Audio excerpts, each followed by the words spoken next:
Doctors of Reddit, what's your best they came in for a small checkup and ended up needing surgery story? I went to my doctor thinking I had a bladder infection. I felt like I had to pee every 5 minutes. Doctor found nothing but sent me for an ultrasound. Turns out I had a cyst the size of a grapefruit on one of my ovaries that was resting on my bladder. 5 days later I was in the hospital having my ovary removed. Not a doctor, but I worked in an emergency room in nursing school. I was sitting out in Tridge late one night. My nurse had ran to the back for a minute and a guy comes in. Only complained was a sore throat. Nothing else at all. Just a sore throat. But something was off. He had a slight greyish tone. As a tech, I figured why the hell not. Told him to follow me and took him to our EKG area. Few minutes later, my nurse comes back and is looking at me like I'm nuts because I'm doing an EKG on a sore throat. I handed her the printout and she had a no-sheet look. He was having a steamy, massive heart attack. My charge nurse came out later after the dust had settled and asked me what made me check him. I told her I didn't know, he just didn't look right. Intuition can be a funny thing. Poor guy. He was slightly confused about the whole thing. He just wanted something to fix his throat irritation. I'm not a doctor but I still have a story. My dad had a bad stomachache. Didn't know the cause. It was bad. But we thought it was just a bad case of food poisoning. He was in emergency and the doctor saw a burst appendix. So they took him in for surgery. Opened him up and it was stage 4 cancer. He had several tumors removed and had to go to chemo. On chemo. Got better. Then got worse. Another surgery. Deteriorating health. Just pure chaos. This was 4 years ago. He died just last year. Actually a doctor pediatrician, so many stories. Teenager comes in for ear pain and turns out there is a hornet stuck in the ear biting the crap out of his canal and eardrum, had to have it surgically repaired. Kid comes into ER for cough for a couple weeks. Parents are very worried and the kid lucks off. So I order a chest x-ray. His mediastinum, the white part between the lungs, takes up almost the entirety of his chest. Massive tumor. Kid with belly pain and vomiting for 12 hours. Belly exam is hard, not like she is flexing but like rigid as a board. Ultrasound for appendicitis shows a massive kidney tumor that went from right lung to bottom of the right pelvis. Wilms tumors are crazy. Most recently had a little one in for a regular checkup that parents had kept postponing. Kid can't sit up alone and parents still have to feed, not normal for a 9-month. Ultrasound of the head shows too much water in the brain and the kid gets surgery within 24 hours. Doctor here. I had one a few months ago sent into the hospital by his primary care doctor with shoulder pain. He said he felt absolutely fine. Just a really uncomfortable right shoulder pain that hadn't gone away for a couple of weeks. He maybe felt a bit more tired than usual and come to think of it, had lost quite a bit of weight recently and none of his clothes fit him anymore. I went to examine him and had what we describe in the profession as a heart sink moment. He was jaundiced, and his abdomen was absolutely solid in the right upper zone from a huge, craggy liver. Get him in the CT scanner and he is just full of cancer. Everywhere. Couldn't even work out which was the primary. The shoulder pain is what we call referred pain and is commonly caused by diaphragmatic irritation. In this case from all the liver masses pushing against it. Bless him. I think about him a lot. Not a doctor. Daughter of a patient. 4 years my dad complained of gut pain. He went from doctor to doctor and they all said, oh, it's just a stomachache or even it's all in your head. Dad went to one doctor that took him seriously and did a scan. Turns out his gallbladder had died. Not a doctor, but the patient. Went in to get my shoulder looked at because my rotator cuff was being a bit of a big dick. No one had looked at me shirtless in at least a few years beforehand. So imagine the collective surprise when we discovered my mild scoliosis had progressed to a visible deformation. I just got extra unlucky in that I developed an 84-degree curve one way and an 85-degree curve the other way. So I never developed the telltale scoliosis lean. Ended up having spinal fusion done within 5 months. Because it would have been dangerous to do it any later. A couple years ago, my mom was experiencing crazy back pains. She went to this one doctor every so often to get some pain medication, and that doctor, for the life of him, couldn't find anything wrong with her, but could tell she was experiencing major pain. So gave it to her. One day, she's going in again and her doctor is out, so she has a different one.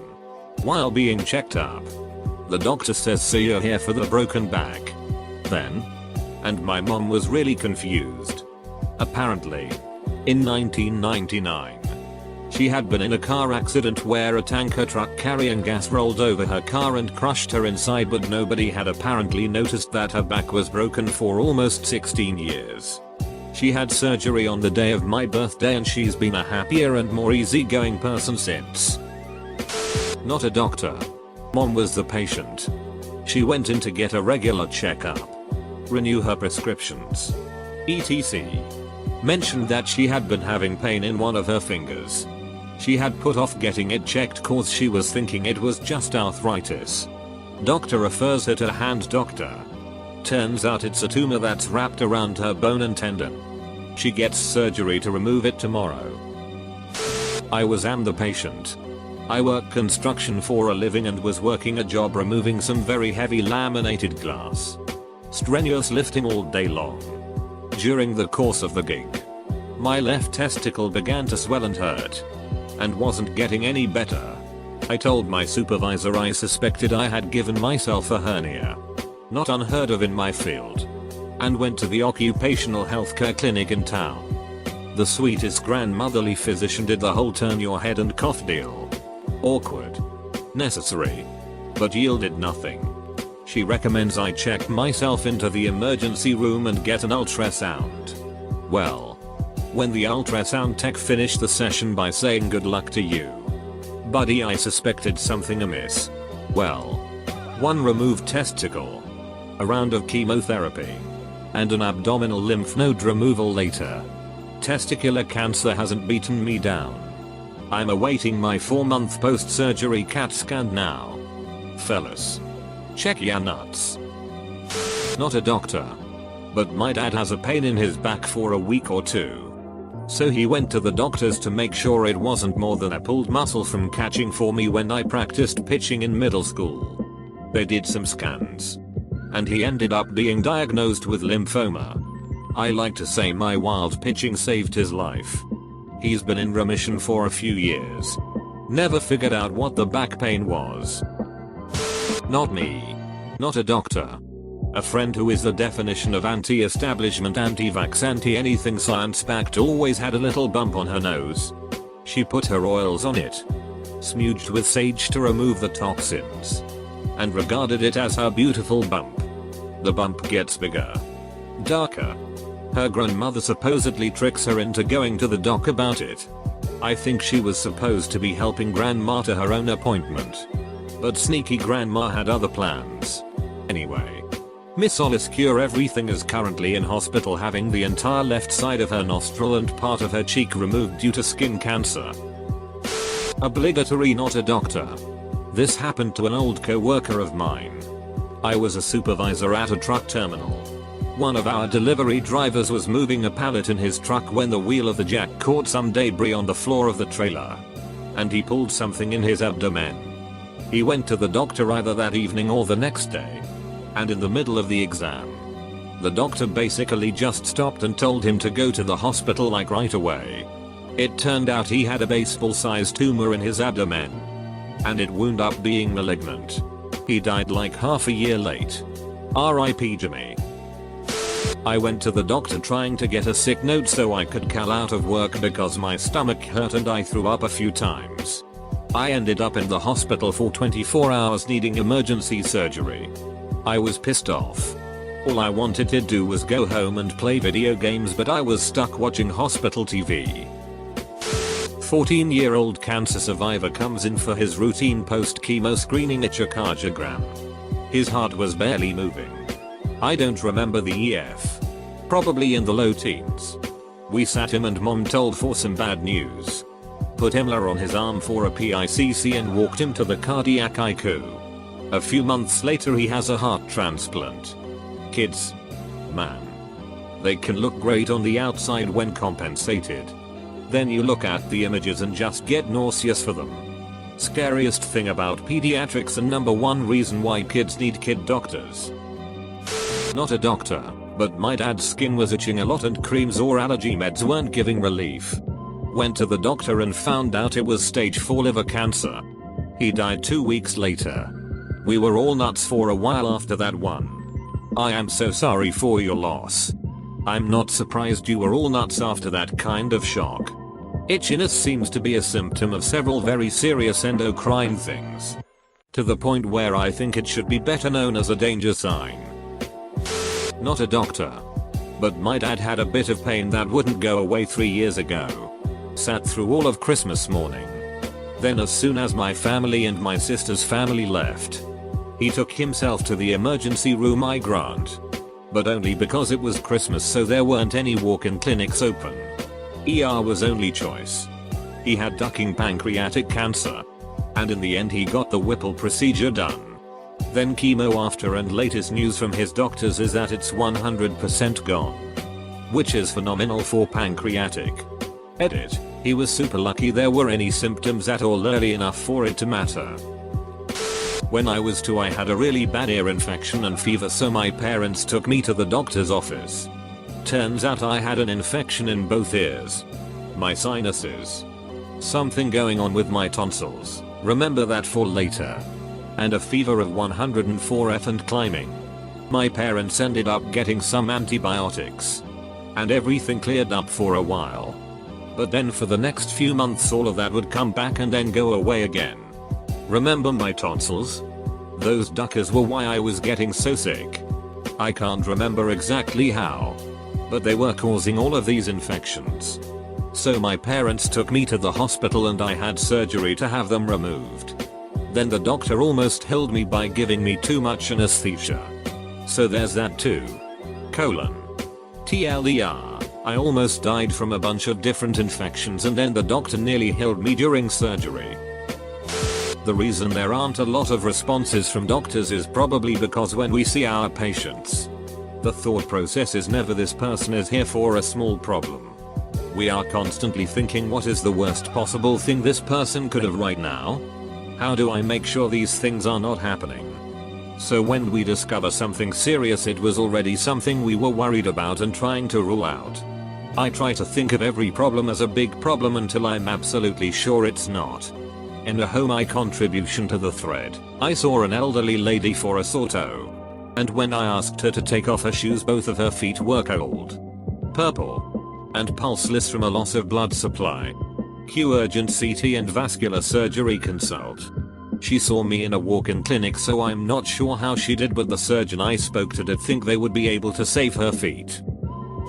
Not a doctor, but I've got 2 stories where I thought I was fine being ridiculous over the whole thing. First one, I thought I had really bad period cramps which kept getting worse to the point I couldn't walk. Turns out I had an ovarian cyst burst on me. And I spent 6 hours in the waiting room hunched over in a wheelchair because the nurses thought I was just trying to get out of school. Second time, I just thought I had a sore throat. Did the strep test and everything, which came back negative at the walk-in clinic. It proceeded to get so bad that I couldn't swallow and I was vomiting up whatever I ate, but I was determined that I was just being a wimp over the whole thing. My sister came home, felt my forehead and immediately called our grandparents to take me to the hospital. I sat in the ER for 4 hours because she made me take an all-in-one sort of thing for sore throats, which also included reducing fevers, so the nurses probably thought I was being ridiculous. Turns out I had cellulitis in my uvula and it had swollen to 3 times its usual size. Don't know how I got it. But work sure was thrilled about me calling in sick for a whole week during busy season. There's a difference between your soft palate and your throat. And that definitely makes a difference when doctors are trying to diagnose you. Not a doctor and not me. But my dad. I took him to the hospital for a checkup prior to planned knee surgery. The knee had been playing up for years. so he needed to get a new one. It was just a routine check and pretty boring, so I was in the waiting area outside while my dad got his knee looked at. The doctor also noticed a red, bloody mosquito bite on his right forearm and asked my dad about it. Dad told him that it's nothing to worry about. It's just a mosquito bite that he scratched until it bleed. The doctor has a short look at it and calls me into the office. Doctor, I am afraid, but we need to do surgery on that bite. It needs to be opened and cleaned. Dad, no worries. I'll schedule an appointment for that on my way out. Doctor, no. You don't understand. We are preparing the surgery for you now. When did last have something to eat? Turns out, the arm was severely infected. They cut his arm open and he had to stay in the hospital for almost 2 weeks while they drained loads of nasty fluids out of the arm. If the checkup would have been a couple of days later, he might have died from blood poisoning. Not a doctor yet, but a student. I haven't seen the worst kind of stuff yet, but this was a fun one. I'm shadowing a GP at her office and a guy comes in for a routine checkup a few weeks after surgery on his toe for an ingrown nail. Doctor asks how he's doing. Guy is like, fine I guess. A little tender. She says okay. How does it look when he cleans it? Guy says he doesn't know. Turns out he was still in the same dressing they gave him at the hospital after the surgery. Never even opened it. Had just been walking around in the filthy thing for weeks. Even the experienced DR was struggling to keep a neutral face when she opened that dressing and the smell came. It was bad. Not a doctor. However, I feel I have a good example to contribute. Couple years ago my grandfather was complaining about minor chest pain. He said it was only when it was cold outside and he found it a little hard to breathe. This is the first time in his life this happened, so he didn't know what it was. We ended up taking him to the doctor, expecting it to do with the cold weather taking a toll on his 81-year-old body. After a couple appointments, he found out he needed a triple bypass. In very brief terms, for those who don't know, a triple bypass is clearing any obstruction from 3 of the 4 sections of your heart. Had we not taken him for this small doctor's appointment, who knows how much longer he had before the lack of blood stopped his heart. He got the surgery ASAP and he's still alive and well today. A friend of my mom's went backpacking once with a very heavy backpack and ended up somehow breaking his neck with it in a crowded bus. He didn't notice right away, but later he collapsed on the road in the middle of a city and someone called an ambulance for him. Another not a doctor story. My dad always had some back pain because of his job as a mason. One day he came home and it was just a bit more intense. He then took a hot bath like he always did and went to bed early because the pain didn't get better. The next morning the pain was still there, so he was like, duck it. I'm going to see the doc and get my day off. Doctor did some checks and a few minutes later he was rushed to the hospital with a severe heart attack. I still wonder how he took it quite easily because it almost killed him. Now, 15 years later he's fine and never had any problems besides short breath and being physically weaker. My mother was the patient. She and my grandmother had been in a car accident with a drunk driver and were being checked out for whiplash and such. As they're signing discharge papers, a surgeon comes running into the room and says my mother can't leave. Apparently she was missing her top 3 vertebrae. Her neck was being held in place purely by muscle. She was one of a handful of people ever found with this problem past the age of 2. And most are only found on autopsy. So they ended up taking a chunk of her hip bone, sculpting it, then fusing it all together with enough wires to set off metal detectors for years. Not me, but a kid from my high school broke his collarbone during a football game. Had an x-ray where the doctors actually found a tumor. Had the tumor removed, plus the bottom half of his scapula into rotary cuff muscles, and was on chemotherapy for 9 months. Guy made a full recovery.